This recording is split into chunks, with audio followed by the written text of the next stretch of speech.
Hi everyone, and welcome back to yet another episode of Up Next. My name is Carrie, and I'm back. She's back. I'm back. I was gone last week. I have been traveling, visiting family and such as, but I'm back now. Don't worry. And I'm joined, as usual, by Kalen. Hi. What's up? What's up with you? I guess we just went over what's up with you. I've been, out and about. I'm a girl on the go, as they say. Welcome back. Did you see the episode between me and Michael that we recorded separately? I mean, I'll just say our chemistry is electric. Ooh, okay. We hit it off. We're so, solid together. It's like lightning in a bottle. Yeah, the conversation just sort of flows so naturally. Yeah, we're just both really big personalities. Yeah. So when you get us in a room together, it's electric. It's crazy. Ooh, I can only imagine how crazy that was. It's kind of like the monthly podcast, but without you and Julia. Do you want to talk about some music? I would love to talk about some music. I found a few things this week. Do you want to start us off? Yeah, for sure. Let's do it. First up, we've got Plunge by Flur. Flur is an artist I feel like a couple of our patrons may have told us about before. At the same time, a lot of bands have this combination of letters in different orders. Flower. But we're talking about Flur. Flur. Flur. And their new project, Plunge. It's really, really beautiful, dreamy, and kind of subtle jazz. There's definitely a spiritual bend to it. From a production standpoint, it's pretty minimal. They build these really lush things, but it's really like a percussionist, a harp player, and a saxophonist, I think. So it's, it's pretty pared down, but it's beautiful. It jumps between improv and planned sections, which keeps you on your toes. And from the research I did, these are just three, music nerds that were in college together, in music classes together. But they make some of the most, emotive and heart-touching jazz that I've heard this year. Yes, this is so gorgeous and ethereal. Definitely for any fans of Alice Coltrane. The only other jazz musician I'm familiar with that utilizes harp in her compositions. They're all over the place, I'm sure. If you need more of that sort of thing, this is definitely worth it. Listen, I love harp in jazz music specifically, and this really does it. It's beautiful. I have an album that I think we could also say is beautiful and breathtaking and pretty in its own way. It has jazzy moments, but it's certainly not just jazz. I'm talking about Home by Ziúr. This is an album. It uses a lot of different genres. It's a little bit IDM, a little bit trip-hoppy, like I said, a little jazzy as well. Nice. Pulls some influences, but mostly in the world of experimental electronic music. And the concept here is this artist talking about feeling not quite at place in her home country of Germany, but wanting to reclaim that and kind of stake out what that nationality means to her, especially in a time when the country, the entire world is kind of falling into more of a right-wing, trend. Yeah. And so trying to be well, this isn't really these aren't the values that I was taught we uphold. Yeah, that's not what it means to her. And so she's sort of redefining it. Yeah, and talk about being in a diverse community of artists and that being her experience of and just as much a part of culture and being German as the scary stuff too, or that counts. That is its own culture and practice and traditions and stuff. It's cool. Yeah, and so this is just a lot healthier. Yeah, and it's expressed through this really thoughtful and dynamic approach. You could almost call this post-industrial in ways too. It's really a unique piece of sound art. Some really cool sound collage and soundscaping techniques here. I'm not familiar with this artist's work, but she has 4 other albums. This is the 5th one. So there's a lot of experience here to draw on, and that just really shows this is a really beautifully executed work, and I liked it. Oh, it was good and you liked it? It was good and I liked it. That's such good news. I'm so happy to hear it. Beautiful, dark ambient kind of stuff too.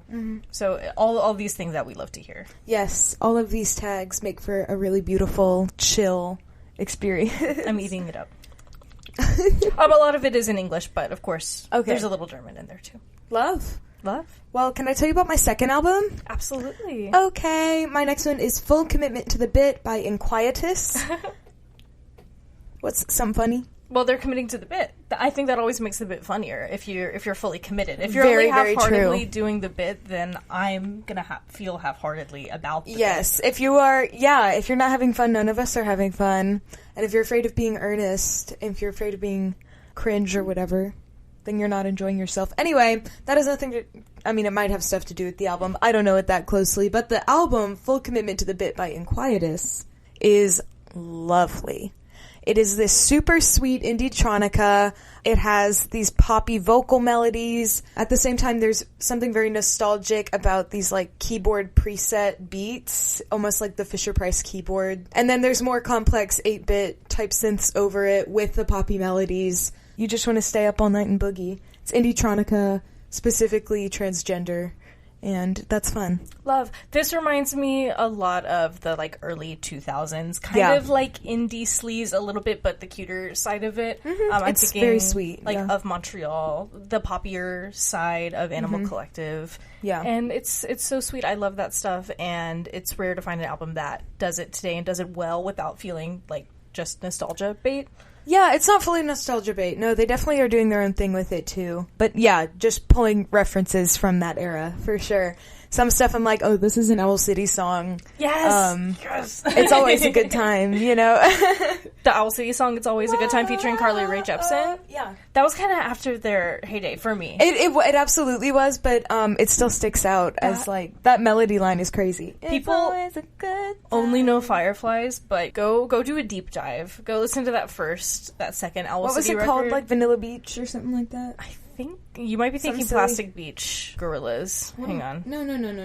I was an Owl City stan. There's so many releases. The Crude soundtrack. Owl City, Maybe I'm Dreaming. Maybe I'm dreaming. Maybe I'm Dreaming. The Midsummer Station. Damn. That's a lot. Of June EP is also really solid. Shooting Star EP. How did I find... I stand Owl City as a young child. They were like a really early music deep dive for you. And I found like the pre-Owl City like demos on YouTube somehow. We're way off topic. No, I love that. That was definitely an era of the like 2010s indie music finding thing was like YouTube, which is still kind of a thing, but I know what you mean. We still find some YouTube exclusive albums, but this was like an the era. only way. Yeah. It was like its whole thing. That spirit's sort of alive in this Inquietus release. Wow. Well, the next album I'm talking about, we didn't find on YouTube. We didn't find on Rate Your Music, which is how we find almost all of the albums we cover through Rate Your Music.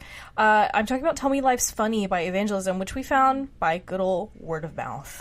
By being there. By being there. By being in the room. By going to the album release show that was this past Saturday night. Yes. And I had actually seen this band perform before the album release show. Oh, And really? I didn't realize it was the same band until I was there, and I was like, wait a damn second. Like, they got a lot of people up on that stage. That's cool. That's cool. I hadn't seen them until that show, and it was awesome. Yes. What a treat. This is crazy post-punk, I guess is how they describe themselves, but when I say post-punk, I think of more like the Joy Division, Susie and the Banshees, that more like gothy side of post-punk, and this is more of the indie rock, high energy post-punk. I was gonna say, it's definitely post-punk in spirit, and to make a weird, funny connection to this like indie-tronica reference we were doing, I almost think about it as ensemble music a la like Polyphonic Spree, where it's just a shit ton of people really communing together. However, this has an amount of like grit, attitude, DIY spirit, not a ton of polish, but that makes it better. It does have some of that, like you said, the indie-tronica kind of sound, but with a really rough... Yeah, just in that collaborative ensemble arrangement, you know? Yeah. There's a lot going on. Both in the arrangement, and then there's also, like, a little bit of harsh noise on this, too, in between tracks. And there's saxophone, and there's violin, and it all comes together in this cacophony that is also extremely danceable, fun to listen to, singable choruses. It's strange. It's strange, too, because even though it has, like I said, all of these things that make for something that could have really easy, like, mainstream success, frankly.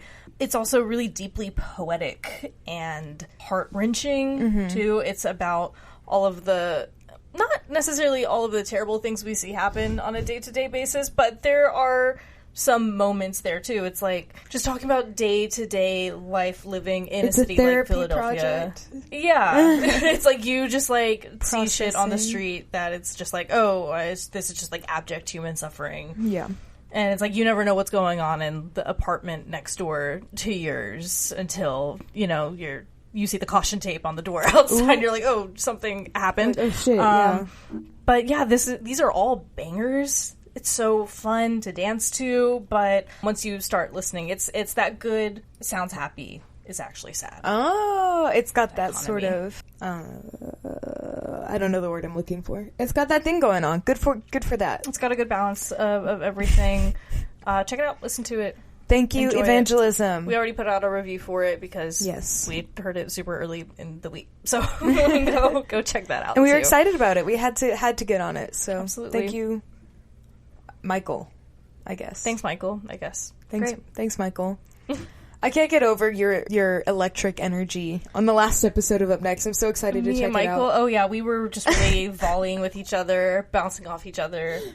Couldn't stop laughing. Oh yeah. One time Michael told me I have a way of shutting down conversations without meaning to. Well, he never does that. I was going to say, but the call is sort of coming from inside the house in a weird way. However, I will say, since he told me that, I feel like I've become a much better conversationalist. You just have to ask questions. Sometimes it's hard to think of a question to ask, though. Yeah, and it's a balance of bringing your own anecdotes to the table without making it about you. It's the constant battle. Yeah. Well, do you have a last album to bring to the table? Oh, I do. I have a third album. It's Gilded by Ian Nyquist. This is gorgeous. I call it very resonant, dark ambient, but it's got a folk twist as well. It's based on Irish pastoral traditions. It really spotlights a traditional Irish drum, the bodhrán. It makes a huge appearance here. It's got some really weird dissonant tones that it makes. It really drives things forward and brings that folk aspect to some dark ambient music. It keeps it a little more interesting than just some electronic project, Very kind of spooky, herding your sheep in the mist, kind of subtle, but kind of jig-like at times. Ooh, this is cool, especially because, as we discussed off-air, we think we're going to have a very Irish fall. Yeah, we were actually talking about this at the show. Mm-hmm. Yeah. We're talking Enya, Cocteau twins. Are they Irish? Are they Scottish? I think they might be Scottish. I'm sorry, but I feel like they are also in the fall vibe separately, as far as vibe. We were talking. Twins are Scottish. Well, let's say we're having a very Celtic fall then. Broadly that. Speaking. Broadly speaking. And then I found this album, and it just sort of fit in that exact thing. We were talking, very, very foggy weather shit. We'll shout out Oxen as well as a part of this Irish wave. Oxen counts. Thank you, Oxen. Kalen, what's your last album? My last album, some of you may have heard of these guys. I'm talking about Shallowater and their new album, God's Gonna Give You $1 Million. Actual, for real, friend of the pod, Shallowater. Friend of the pod. Yeah, I guess they kind of blew up. Thank God. And they deserve it. But as they should. Have not listened to them, this is the perfect opportunity to add them to your library, please, to your collection, into your heart. This is not Irish, but kind of fits the fall vibe. Absolutely. Especially this record. So their first album is sort of country-tinged, post-rock, post-hardcore, emo, slowcore. And this turns up all of those elements just a little more. So it is countryer than There Is a Well. It is emo-er than There Is a Well. It is gazy-er. It is slower. It slows everything down. And thank God. Yeah. All they could have done was add more vibrancy to that very concept, and they did it 1,000%. Yes. Yeah. The vocals are twangier. Yeah. The riffs also are twangier. They were just some of the first that I found. I feel like it's sort of a trend now in a way, of blending these Western vibes, these folk elements into a slowcore shoegaze framework. Yes. And it works incredibly well. They are masters of this specific niche. And yeah, you got to get into it. It's great.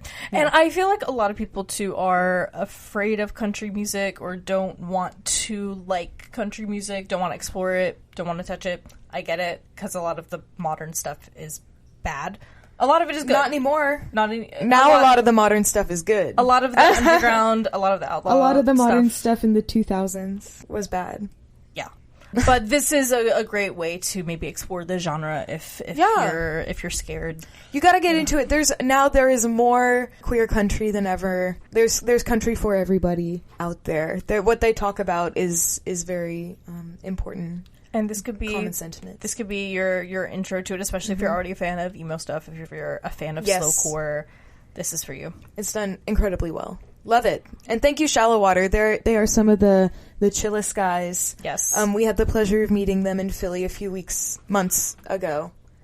And it was great. They're lovely. And this is just such a beautiful follow-up to theirs as well. It's about 2 years now since that record came out, and you can tell they've really put in their dues.